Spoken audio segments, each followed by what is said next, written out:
Hey everyone, CJ Lang here for the fantasyauthority.com. I am here with the all-star crew, Jeremiah Stewart 3 on Twitter, at WeArePSU26, Brian Beckman on Twitter, and we are here to give you your Dynasty buys and sells for Week 6. First up for me, I am going with Chris Godwin.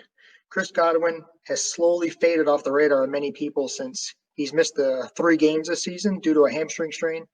He's coming off of a stellar 2019 season where he was the overall wide receiver 2 with 86 catches, over 1,300 yards, 9 touchdowns. He had the 3rd most receiving yards in the league and was 2nd overall with 95 receiving yards per game. He's an absolute beast. He's only 24 years old. You need to buy him right now. I don't know what people are thinking in the Dynasty world right now. I don't know if COVID's got them crazy, but I see people putting Godwin on trade blocks, Michael Thomas, Aaron Jones. I don't know what these people are thinking. It just doesn't make sense to me. So use their misguided thinking to your advantage. Godwin had 13 targets, 11 catches, 143 yards, and a touchdown in the 2 games that he played this year. And Brady seems to look first at him in passing situations. So I know Brady won't be around forever, but Godwin will just keep getting better. So if someone puts him on the trading block, you need to buy him right now. Buy price, easily 2 first-round picks. If somebody throws that at me, absolutely taking it. If I'm selling him, though, I'm kind of wanting a top 5 pick. So, Brian, you're up next. Who do you got? My first buy this week is more of a contender buy. It's not really a long-term play, but if I'm a contender in a league, I'm going to go out and I'm going to get Todd Gurley. He's been the model of consistency this year in spite of all the injury concerns that everybody had. First week 1, he went 57 yards and 2 touchdowns, and let's see, he's putting up an average of 14, 121, and 1. Those are pretty good numbers. But here's the thing. The next 3 weeks, he faces Minnesota, Detroit, and Carolina, who those defenses are ranked 24th, 32nd, sorry, Jeremiah, and 25th, respectively, against the run. So the schedule is setting up really nicely for him to put up some nice numbers. I could see him easily averaging 20-plus fantasy points per each one of those contests and beyond. He does back-to-back weeks against, or not back-to-back weeks. He does New Orleans, then I can't remember who they play in between, but two out of 3 weeks against New Orleans. That's probably going to be the toughest stretch for him. But other than that, the schedules is setting up very nice for Gurley to put up some points. And the thing with Gurley is I think people are still afraid of the health issues. So generally speaking, people that have him rostered, they're not relying on him as their number 1 running back. So he's still relatively affordable. If I was going to go out and buy Gurley, I'd throw maybe a late first at the owner and see if I couldn't get him on my roster and make a run at the championship with him. I would have no problem right now making Gurley my number 1 running back if I needed to. So, Jeremiah, who you got? Those are both really good buys, Godwin and Gurley. I was originally going to go with Akers here, but with the recent news of Le'Veon Bell going to KC, I'm going to flip it and go with CEH. I'm a big fan of CEH. He was my RB5 before the draft even started, and then obviously he went to the best possible spot of all the running backs. So it was great to see him have that backfield all to himself. He hasn't been great since week 1. But he's been good. And the key is they're giving him the volume, which means they trust him. The bad news is they just signed Le'Veon Bell to a 1-year deal, and he has the exact same skill set, except for he's 30 pounds heavier. Whether or not Bell has it in him to be good and contend for those snaps, probably won't know that for sure till week 8. I'm pretty sure he can't play week 7 anyways due to COVID contingencies. Clyde has 230 snaps on the season. The rest of the running backs have about 140. If Bell gets all of those snaps, then he's going to look like an RB2 and not an RB1. If Bell comes in and gets those 230 snaps versus Clyde Edwards-Helaire getting only the 40% or so snaps that were left over, then he's not going to be good. But it's just a one-year deal for Bell, and it's incentive laden. As an owner of CEH, I'm not really panicking. I'm actually in the mode where I think he's a buy. You're going to find somebody that if you can add something to, say, an Akers or a Moss or a Singletary, and get a Clyde Edwards-Helaire to get to your roster, I'd say do it. I think he's going to be great in 2021, and I think he still finishes an RB2 this year. So if you're buying CEH, try and get him for 2 firsts. I think that's the perfect value for him with the Le'Veon Bell news. It gives you a little less risk. You're not really buying an overall top 10 asset with the 3 firsts, but it does give you that huge upside. And like I said, a 21-year-old running back who's really good at football. And then I would say sell value, I personally would hold. But if you can get a decent running back and a couple firsts added, or, like top 20 to 30 value for him, it might be worth the trigger as long as you get somebody to replace the points he was probably going to score for you. So, go for a vet. Get Todd Gurley, Yeah, I'm actually one of those guys who's kind of nervous about Gurley's knee, the arthritis at a young age. Why they didn't use him in the Super Bowl doesn't make any sense if he was quote unquote healthy. But yeah, CEH, he's one of those guys, he's just attached to that offense. We've had several debates on whatever platform you want to talk about, Twitter, GroupMe, text messaging, it doesn't matter. I am for sure in the CEH minority amongst those 3. I think we'll probably have some more debates here coming up pretty soon. Yes, but you know what? You can't deny the offense that he's in right now. Andy Reid is a running back whisperer. So definitely a great buy. I don't know who's going to sell him to you. I guess maybe somebody desperate, maybe somebody selling out. You never know. But all right, Maya, what do you got for your first sell? Oh, okay. I got a doozy. So Chase Claypool. I know people are like, wait, he's a buy. Maybe. I think he's got the prototype to be the super mega wide receiver that everybody loves, the Julios, the Calvins. He's a big body wide receiver at 6'4", and he's got 4.3 or 4.4 wheels. And as he showed in the last game, the big playability is there. He had 4 total touchdowns, I think 7 receptions, 113 yards, and on 11 targets. He was a go-to for Ben.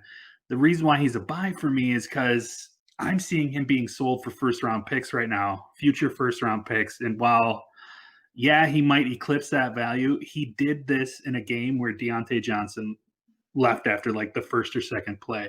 And if you look at the snap counts for Pittsburgh, it went 90%, 80% for Juju in week 1 and 2.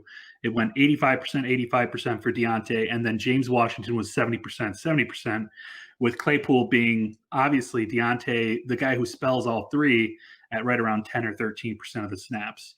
Week 3, no Deontay because of the concussion. Claypool jumps up. He's in the 60% of the snaps for week 3. And then last week with him out, he was right around 71%. Juju and James Washington still got their snap percentage each game. But the only big difference between weeks 1, 2, and 3 for Claypool was the fact that Deontay was out.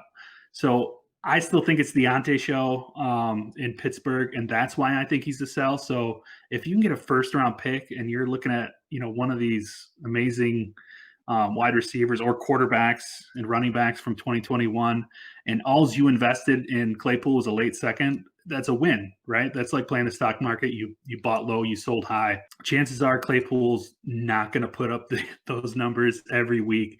So you sell him, you get a first. Once Deontay's back, you can probably buy him again in the offseason or later in this season for less than you sold him for here. So I'd say his buy price is like an early second, late first.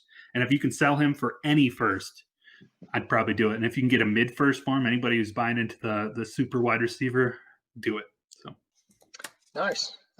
My sell for this week is Darrell Henderson of the Los Angeles Rams. And me and like maybe 3 other people in the world were the only ones that were high on Henderson entering the season. Everybody else was on the Cam Akers train. I thought that this year would be Henderson's year, especially sitting behind Gurley for a year, learning Sean McVay's offense, adjusting to the pro game.